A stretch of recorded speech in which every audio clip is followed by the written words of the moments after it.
people of the world. Matthew back with you here in Overall Autism for the continuation of Let's Play Final Fantasy XIV Heavensward. So, last time, we were able to successfully complete the Great Gubal Library and obtain the much coveted tome that we needed in order to help Matoya determine what we need to create the etheric ram that we have to mount onto the Enterprise, Sid's airship, that we can use to gain access to the highly vaunted land of Azys Lla. We've been wanting to get to this place for some time. Hopefully, Matoya can find in this tome the knowledge that we need. Let's go inside and find out.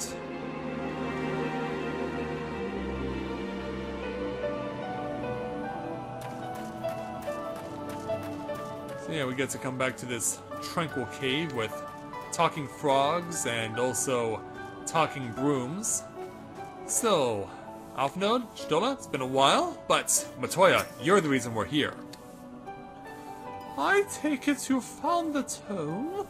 Well, let's see it then. Here you are, on etheric convergence, huh? Aye, this is it alright. Shdola, boy! Hold down whatever you're doing and come here. Matoya has returned with the tome. Thank the gods. Not another minute under Master Matoya's exacting supervision, and I would have certainly lost my mind. Or mayhap merely my temper.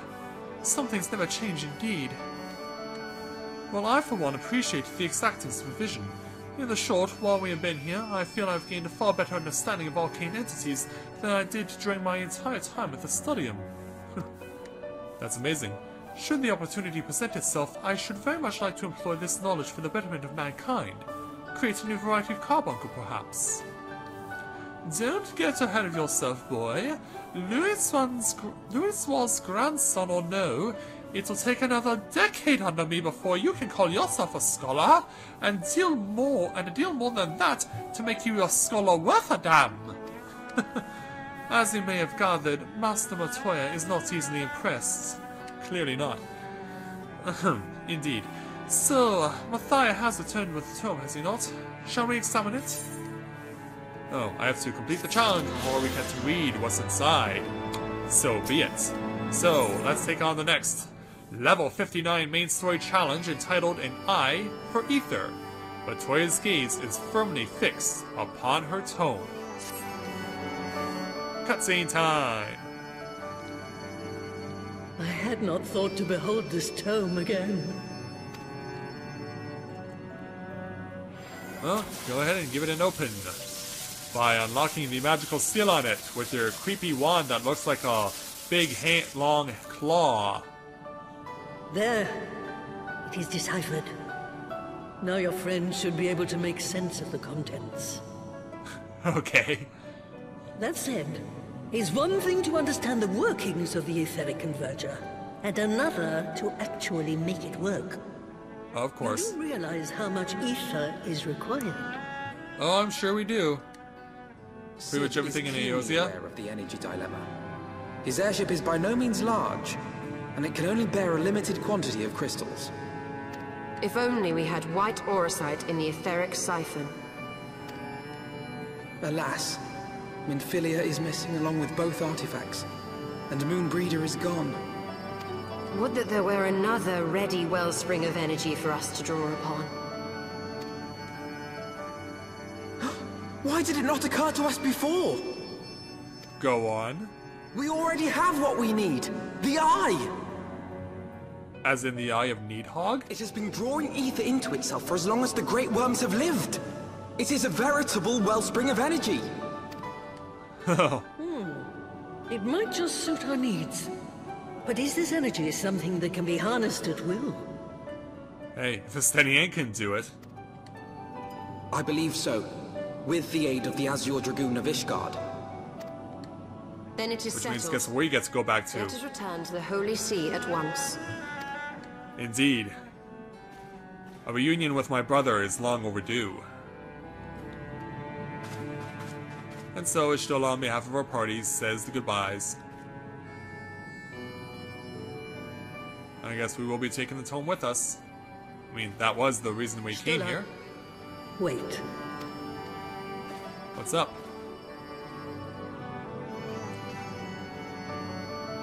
When did the light fade from your eyes? Oh. Yeah, kind of hard to not see it, didn't you? Escape your notice. It has been this way since I returned from the life stream. An after effect of the teleportation magic I invoked, most like. They are called forbidden spells for a reason. What were you thinking, girl? I have no regrets. I but did what was necessary to preserve the light of hope, to keep my promise to Minfilia. Besides, it afforded me the rare opportunity to wander the ether, a once-in-a-lifetime experience. I need not tell you that it consumes your very life force to see by sensing the ether around you. Take care of yourself. Do you hear me? Yeah, because I will, Master the next Matoya. time we see... And thank you. I mean, by the time this is all said and done, Ishgard Lla could very well die, for real. Yeah, she is on the death clock, as Matoya claims she is. She may not have much time left. Alright, speak with Alpha Node first. Here we go. Thanks to your customary heroic efforts, we now possess the knowledge to build an etheric ram. All that remains is to secure its energy source. Let us hasten back to Ishgard and consult Sir Emmerich regarding the Eye. Alright, so as Avrir Rivera gets his fill on an Orinfly, I will meet you guys back in Ishgard in just a moment.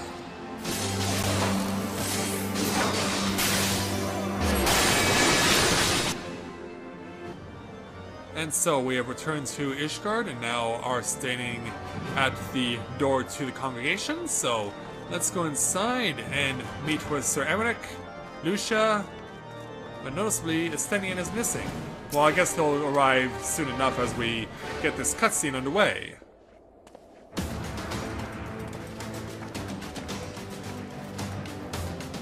Oh, you have returned.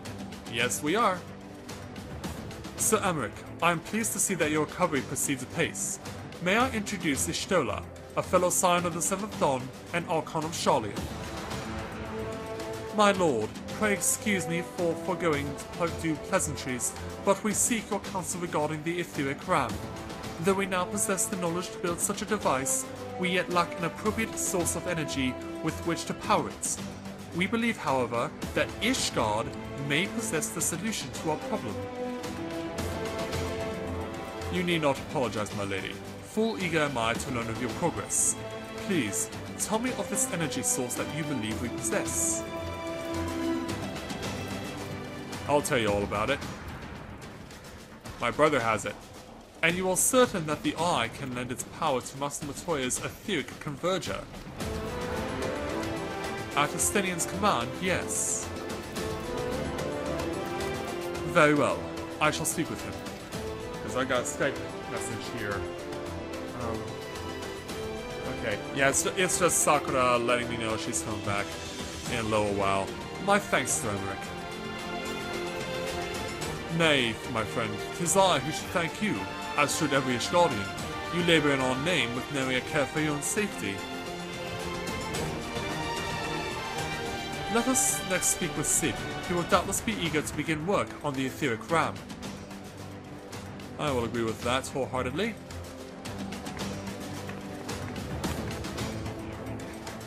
Yeah. Are we so close I can taste it? Or are we gonna need to find the flavor a bit longing for some more salt or something like that? Alright. Let's make our way over to the Sky Steel Manufactory on the other side of Ishgard's Foundation District and make our way over to our good friend. Oh, wait a minute. Oh, okay, I thought the airship was landing was in that part of town, but no, it's over near the Athenium. I'm so used to seeing someone at one spot that I always expect that's where they're gonna be, that's where they're gonna be, but no. I was curveballed again.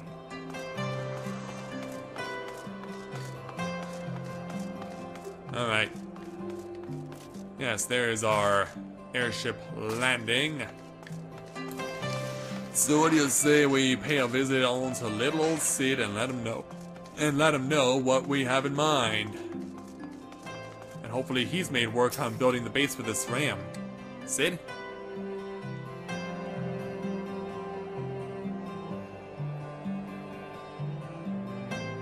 Well, the ship looks very impressive now. But that was probably the one he was already working on for the Ishgardians as his commission. Ah, Ibak, the preliminary work on the Enterprise is more or less finished. Tell me you have found a way to build the etheric ram. We did. Greetings, Sid. It has been a while. Here you go. This tome contains the fruits of my former master's research on a device known as an etheric converger. Our ram should operate on the self-same principle.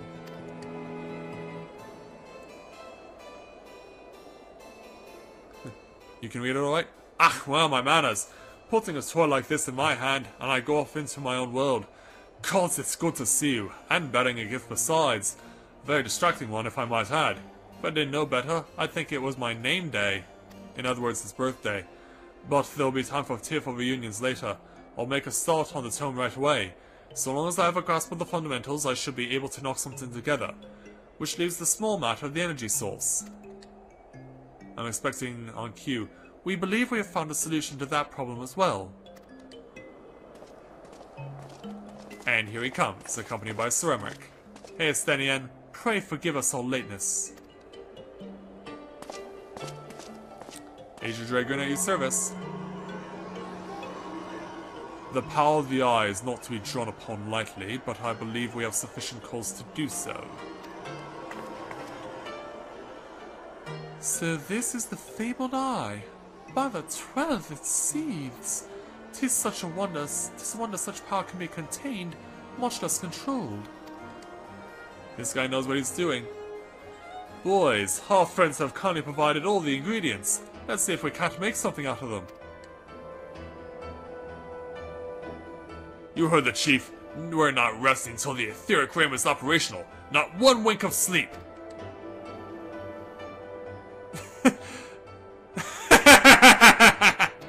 Yeah, I won't even bother filling in the blanks. Not only is a hero's work never done, but the same can be said for an engineer. And his assistants. Alright.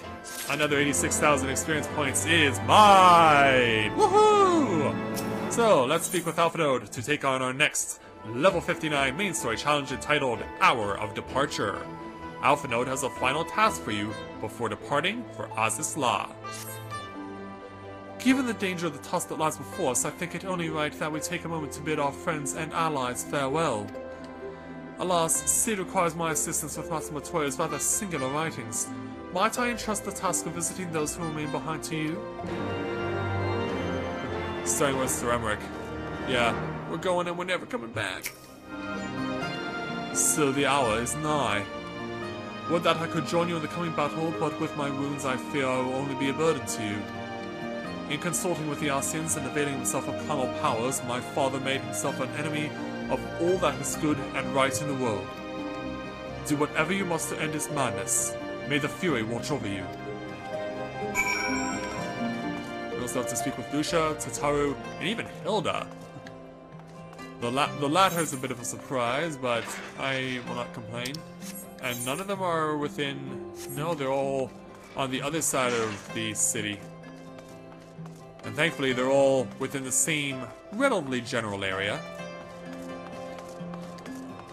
I'd rather do this in order of the persons who have helped us from least to most.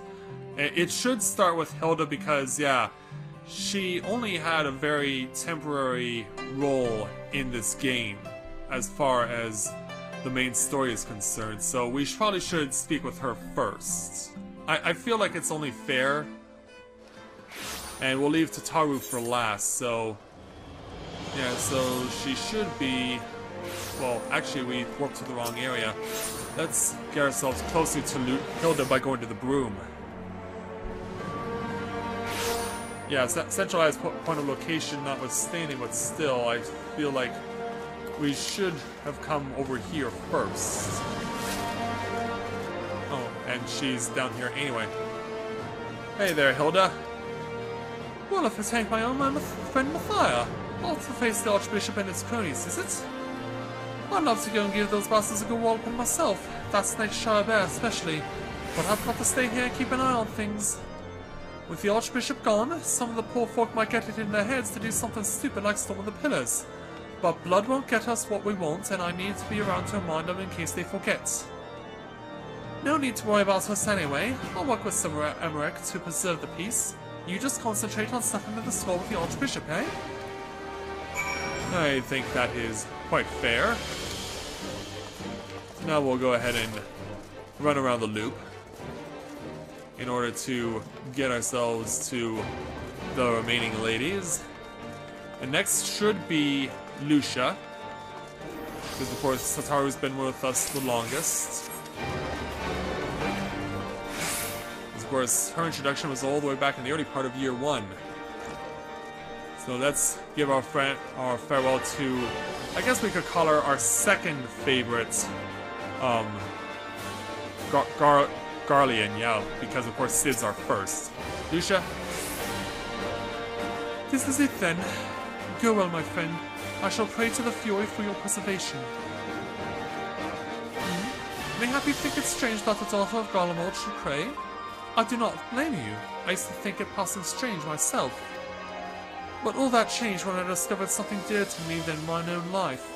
Thereafter, praying seemed the most natural thing in the world. Prayers are born of heartfelt faith.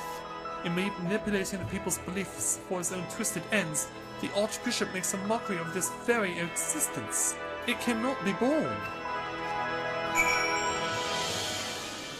Well, I guess even a refugee like Lucia can come to see the light when the going gets tough.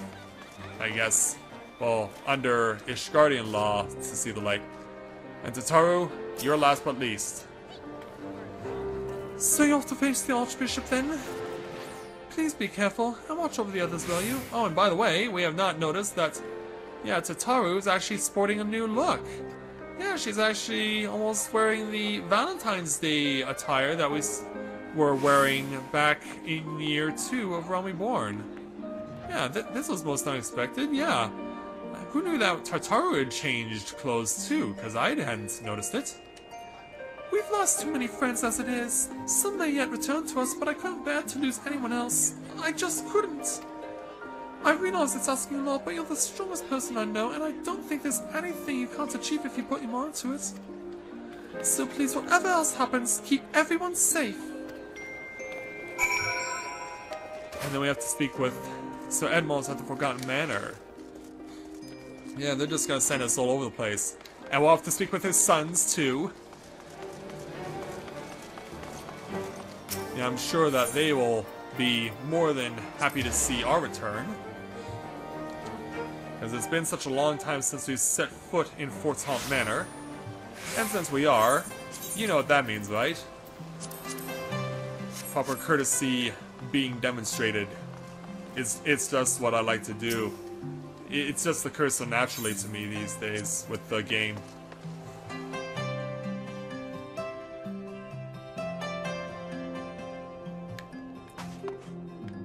Yeah, Count Edmond. Master Griffin, how good of you to pay me a visit. Well, I wish I could stay for tea and crumpets, but that's not why I'm here. It feels as if it were only yesterday when we first met here in this chamber. You came to us as a fugitive seeking asylum, and now you bear the hopes of our nation upon your shoulders. It's what I do. Defy expectations and expand horizons. Oh, you're gonna give me a parting gift? He would not have told you, but when Horsefont begged me to accept you into our household, he described you as hope incarnate. At the time, I assumed that he was waxing lyrical, as was his wont, but I have come to see that he simply spoke the truth. And so, yeah, you're gonna give me his shield. You are hope, a shining beacon that shall guide the people of Ishgard through the raging snowstorm.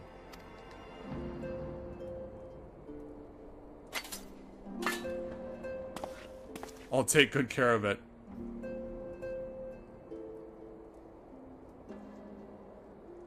A memento. Were my son here, he would have wished to fight at your side in the battle to come. Take care, my friend, and return to us. I'll do everything I can. So yeah, he gives us the parting gift, so that only leaves one place left to go. And as more and more people return to this game, in fact, in between recordings, I actually got a message from a friend of mine on the PSN who said that he's coming back to the game. He had been through Realm Reborn, but had not yet gotten to the point where he had completed the Realm Reborn Year 2 storyline.